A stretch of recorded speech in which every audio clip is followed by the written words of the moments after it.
Здравствуйте, с вами снова Владимир Майер, и поступил очередной совет от подписчика. Я даже начал думать, что это один и тот же подписчик. Пускай он не обижается, у каждого видение свое, но совет поступил в следующем, заключается он. Володя, птичкам не только воды не хватает, им не хватает еды. Поставим в междурядье кормушки зерном, они будут кушать и не будут трогать виноград. А аргументация в том, что в ягоде птички ищут именно зерно. И сама ягода их не интересует, вода их не интересует, их интересует именно, то есть вода в ягоде, сок в ягоде, а интересует именно зерно, которое находится среди ягоды. Я взял вот гроздочку одну. Я сейчас вот возьму еще вторую гроздочку и постараюсь вам показать наличие зерен в поклеванных ягодах. Сейчас я аккуратненько где-то приземлюсь. Вот я собрал сегодня за 3 часа всего лишь тут каких-то килограмм, наверное, 40, может быть 50. Это все я работал с ножничками, землю.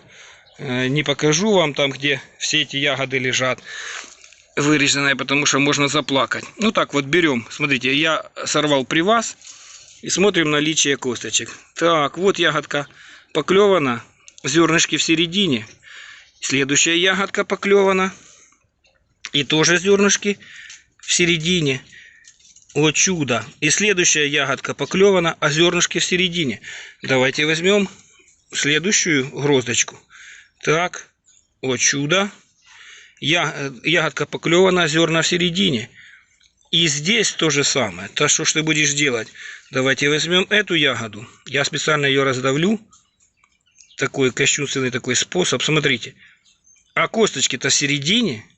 И здесь поклевана. А косточки-то в середине. Там вообще видно, что кости в середине. Таким образом, знаете как, доверяй, но проверяй. Если мы возьмем все расклеванные ягоды, то косточки все у нас находятся в середине ягоды. Таким образом, никакие косточки птичек не интересуют. Их интересует именно ягода, именно вкус ягоды, именно сок, который находится в ягоде. Вот это их интересует.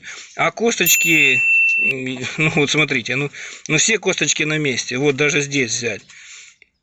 Вот, косточки все на месте. Ягоды расклеваны. Вот, для тех, кто сомневается, что это птичка. Вот, смотрите, свежие надклеванные ягоды. Это, наверное, сегодня уже птички поработали. Так что, называется ролик мой «Доверяй, но проверяй». Поэтому этот совет уходит куда? Уходит в утиль. Никакого зерна в междурядьях не будет. Будут только сетки, будут только отпугивающие всякие чучела. Ну и на крайний случай, хоть я и не сторонник уничтожения птичек, но для особо наглых и ярых будет воздушка. Всех гринписовцев сразу прошу поставить дизлайк и идти дальше защищать птичек. Я борюсь за урожай. Я не для того трачу свое время, не для того трачу свои силы, чтобы кормить птичек. Я согласен там 5%, 10% урожая отдавать птичкам. Но когда это доходит до 80%, это уже война. Поэтому война так война.